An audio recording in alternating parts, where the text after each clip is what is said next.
இல்லை அவனுக்கு நாலெட்ஜ் இல்லையோ, இல்லை அவன் நான் தான் எல்லாம் செஞ்சேன் அப்படிங்கிற மாதிரி ஒரு கர்வத்தோடு தப்பு தப்பாக பண்ணிகிட்டு இருக்கான் விஷயம். அப்படிலாம் இருக்குது. இல்லை அவன் ட்ரை பண்ணிகிட்டு இருக்கான் சரியாக வரத்துக்கு, சரியாக செய்யறதுக்கு. இந்த மாதிரி இருக்கிறவனுக்கெலாம் இவன் வந்து நான் கரெக்டாக இருக்கேன் அப்படிங்கிற கர்வத்தோடு அவனை கேலி பண்ணுறதோ, இல்லை அவனை தப்பான வழிகாட்டி இதான் இப்படி பண்ணி பாரேன், அப்படி பண்ணி பாரேன் அப்படின்னு அவனை மாற்றி விடுறது.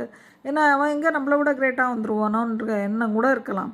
ஸோ அந்த மாதிரி ஏதோ ஒன்று பண்ணி அந்த மாதிரி மிஸ்கைட் பண்ணி விட்டால் அது வந்து அந்த பாவத்துக்கு விமோச்சனமே இல்லை அப்படிங்கிறார். அதை வந்து பண்ணவே கூடாது அப்படிங்கிறார். யார் என்னுடைய இந்த இது வந்து நான் சொல்லித்தரேன் இல்லையா, இப்போது இந்த மாதிரி நான் சொல்லக்கூடிய விஷயங்களில் குத்தம் குறை கண்டுபிடிச்சிட்டு அதை வந்து தப்பு நான் பண்ணுறது, நான் சொன்னது தப்புன்னு சொல்லிட்டு அதை வந்து செய்யாமல் இருக்காங்களோ அவர்கள் வந்து மூடர்கள் அப்படின்னு சொல்கிறார். அவர்கள்லாம் மூடர்கள்,